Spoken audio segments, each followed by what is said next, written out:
हाय दोस्तों, तो आज मैं लेके आई हूँ बढ़िया सी कोफ्ता करी जो कि सभी कोफ्ता करी से थोड़ी सी अलग है क्योंकि इसे हम बनाएंगे गोभी के साथ। और ट्रस्ट मी फ्रेंड्स, ये वाकई में बहुत ज़्यादा लाजवाब बनती है। तो चलिए शुरू करते हैं। तो ये बढ़िया सी गोभी कोफ्ता करी बनाने के लिए यहाँ पे मैंने एक मीडियम साइज़ की फूल गोभी ली है, जिसे मैंने अच्छे से 2 से 3 बार धो लिया है ताकि उसकी पूरी एक्स्ट्रा मिट्टी निकल जाए। ये देखिए एकदम साफ़ सुथरी गोभी हो गई है।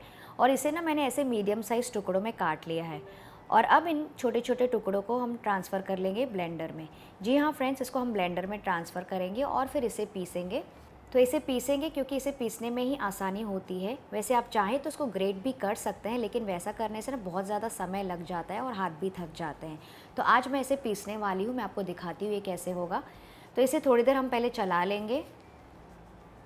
तो मैंने इसे थोड़ी देर के लिए चलाया था। ये देखिए, ये इस समय ऐसी दिख रही है। इसका पूरा चूरा नहीं हुआ है, मतलब इसको पूरा चूरा भी नहीं करना है। इसमें अभी थोड़ा दरदरा मिक्सचर बन गया है। तो साइड में से स्पून से थोड़ा सा स्क्रैच कर लेंगे, स्पून से थोड़ा सा इसको घुमा के, और फिर से इसको थोड़ा सा दरदरा पीस लेंगे। हमें इसका पूरा चूरा नहीं करना है, तो ध्यान रखिएगा कि मिक्सी को एक साथ नहीं चलाना है लगातार। तो अब आप देख सकते हैं कि इसका दरदरा मिक्सचर तैयार हो गया। ये देखिए इस तरह से हमें ऐसा ही मिक्सचर चाहिए।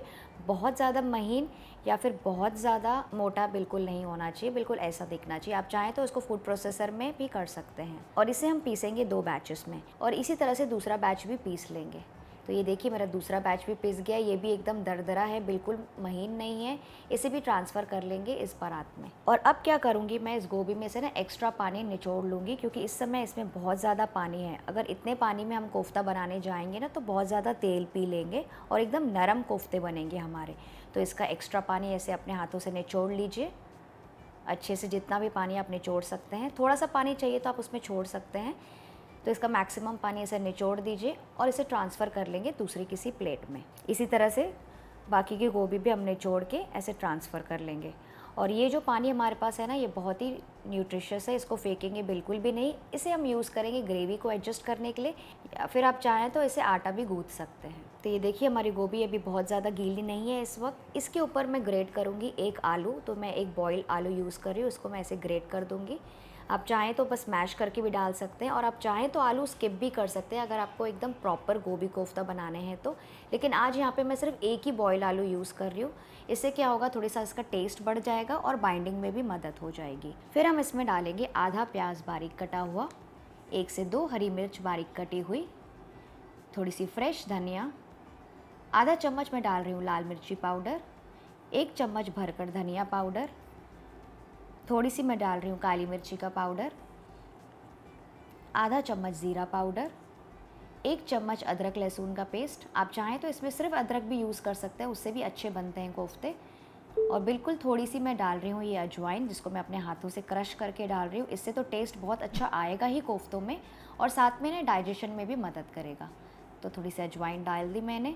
अब इसके ऊपर मैं डाल दूँगी करीबन 3 टेबलस्पून भर के बेसन।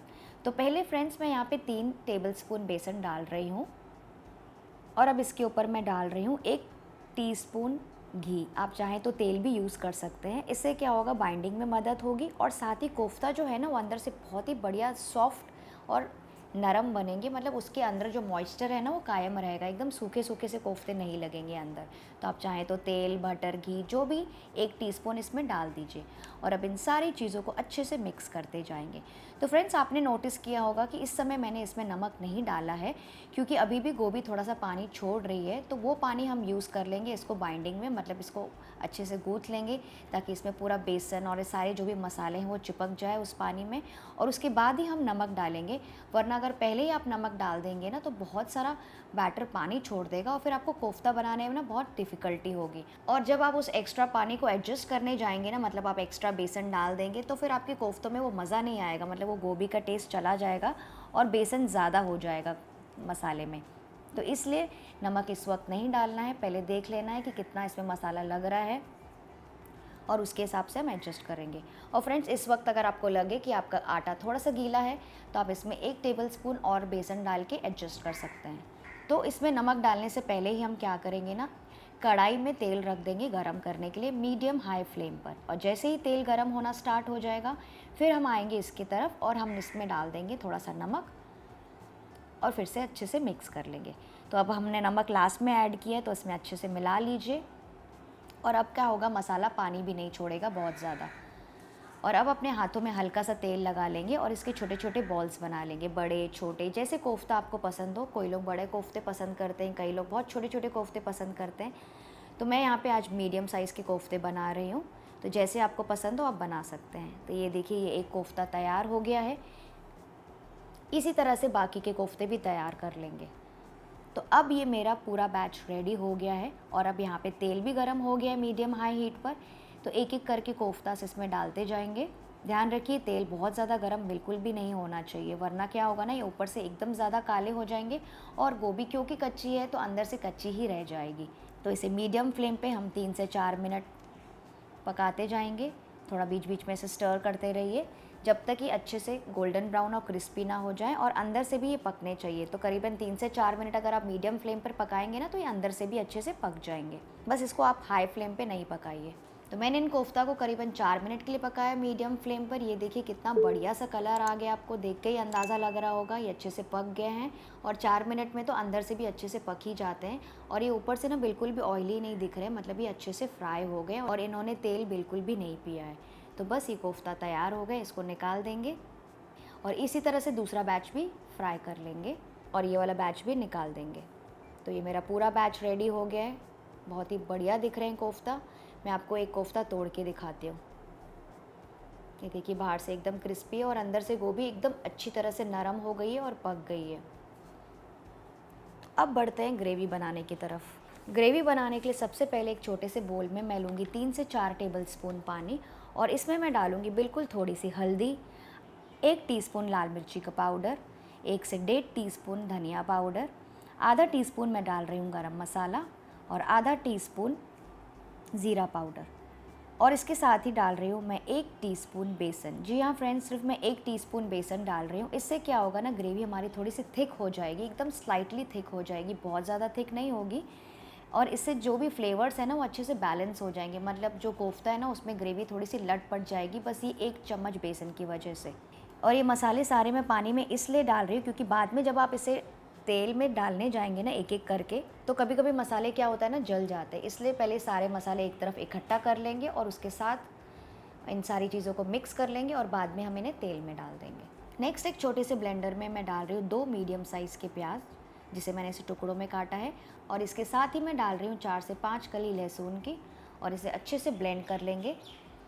तो ये देखिए, मैंने अच्छे से ब्लेंड कर दिया। इसका ये स्मूथ प्यूरे तैयार हो गया है।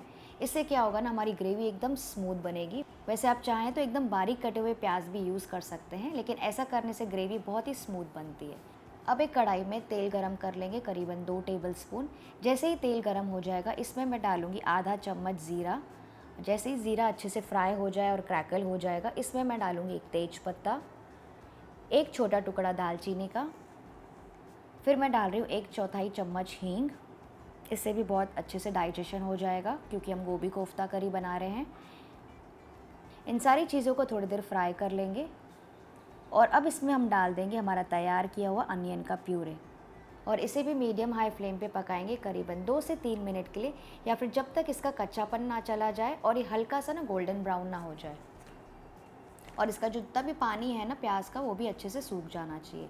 तो जब तक हमारे प्याज पक रहे हैं, मैं गैस को मीडियम फ्लेम पर रख रही हूँ और एक दूसरे ब्लेंडर में मैं डाल रही हूँ करीबन 2 बड़े टमाटर, जिसे मैंने ऐसे टुकड़ों में काटा है।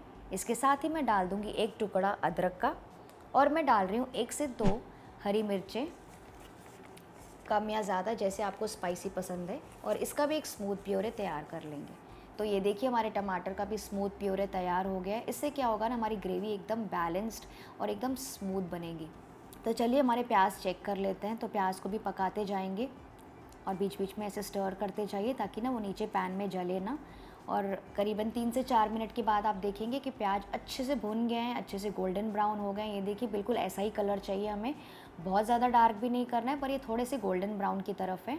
और ये ना थोड़े से कम भी हो गए हैं प्याज, तो ये अच्छे से भुन गए हैं। तो इस समय हम इसमें डाल देंगे हमारा तैयार किया हुआ मसाला, जो हमने बेसन के साथ मसाला बनाया था पानी में, वो इसमें डाल देंगे और इसे भी पकने देंगे करीबन 3 से 4 मिनट के लिए, या फिर जब तक सारे प्याज और मसाला अच्छे से भून ना जाए इस पानी के साथ। तो थोड़ी देर बाद ही आप देखेंगे कितना अच्छा सा कलर आ गया है, क्योंकि प्याज अच्छे से भून गए, मसालों ने अपना कलर भी अच्छे से छोड़ दिया और साइड में से ना थोड़ा सा तेल भी छूटने लगा है।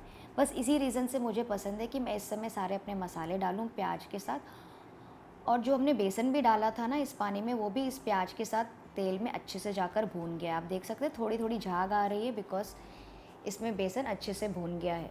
तो करीबन 2 मिनट के बाद आप देखिए ये अच्छा कलर आ गया है, मसाले भी अच्छे से भून गए हैं प्याज के साथ। तो इस समय हम इसमें डाल देंगे टमाटर का प्यूरे और इसे भी पकाएंगे करीबन 3 से 4 मिनट के लिए। और बीच में मैं नमक भी डाल रही हूँ, क्योंकि नमक डालने से टमाटर जल्दी पक जाते हैं। और इसे भी पकाएंगे थोड़ी देर और, जब तक ये थोड़े से ना कम ना हो जाए और इसका भी कच्चापन ना चला जाए। तो मैंने 2 मिनट इससे पहले मीडियम हाई फ्लेम पे पकाया था, और इस समय हम इसका फ्लेम लो कर देंगे। और इसमें मैं डाल रही हूँ बस 2 टेबलस्पून फ्रेश दही। जी हाँ फ्रेंड्स, फ्रेश दही मैं इस समय यूज़ कर रही हूँ, आप चाहें तो स्किप कर सकते हैं, लेकिन इससे डालने से ना ग्रेवी बहुत ही अच्छी स्मूथ और थोड़ी सी क्रीमी हो जाती है और इसका टेस्ट भी बहुत अच्छा हो जाता है। वैसे आप चाहें तो इसको और ज़्यादा गाढ़ा बनाने के लिए या फिर और ज़्यादा रिच बनाने के लिए 2 टेबलस्पून कैशू का पेस्ट, मतलब ये काजू का पेस्ट, या फिर आप चाहें तो क्रीम भी डाल सकते हैं, आपके ऊपर है। ये वही गोभी का पानी है जो हमने बचाया था, इसे इस समय इसमें डाल देंगे। और आप चाहें तो थोड़ा और पानी मिक्सी में से निकाल के इसमें डाल दीजिए, एक्स्ट्रा पानी, और इसे भी मिक्स कर लेंगे। और जैसे ही पानी में उबाल आ जाएगा, इसको ढक कर लो मीडियम फ्लेम पर पकने देंगे करीबन 4 से 5 और मिनट के लिए, या फिर जब तक सारे टमाटर अच्छे से पक न जाएँ, उसका कच्चापन ना निकल जाए और साइड में से तेल ना छूटने लगे। तो अब लिड हटाकर चेक करते हैं। ये देखिए ग्रेवी कितनी अच्छे से पक गई है, और थोड़ी सी ना मैंने पतली ग्रेवी रखी है, क्योंकि कोफ्ता जाने के बाद ना ग्रेवी सोख लेते हैं और ग्रेवी थोड़ी सी कम हो जाती है। तो ग्रेवी अच्छे से भुन गई है और साइड में से तेल भी छूटने लगा है। तो इस समय इसमें हम डाल देंगे हमारे फ्राई किए हुए कोफ्ते, और इसे भी थोड़ा सा मिक्स कर लेंगे। बस बहुत ज़्यादा टॉस नहीं करना है, वरना कोफ्ता टूट जाएंगे। और इसे भी लिड से कवर करके पकाएंगे लो मीडियम फ्लेम पर, बस 3 से 4 और मिनट के लिए, या फिर जब तक कोफ्ता ना अच्छे से एब्जॉर्व कर ले ग्रेवी का सारा फ्लेवर।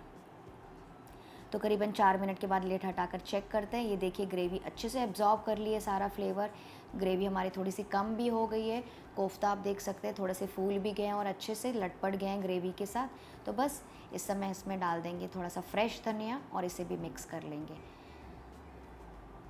तो बस ये हमारी बढ़िया सी मसालेदार गोभी कोफ्ता करी तैयार हो गई है। गैस का फ्लेम ऑफ कर देंगे और इस गर्मा गर्म ग्रेवी को परोसेंगे। आप चाहें तो इसको राइस, रोटी या फिर फुल्का के साथ गरम गरम एंजॉय कर सकते हैं, या फिर दाल चावल के साथ में भी साइड में बहुत मज़े की लगती है। ऊपर से डाल सकते हैं थोड़ा सा हरा धनिया।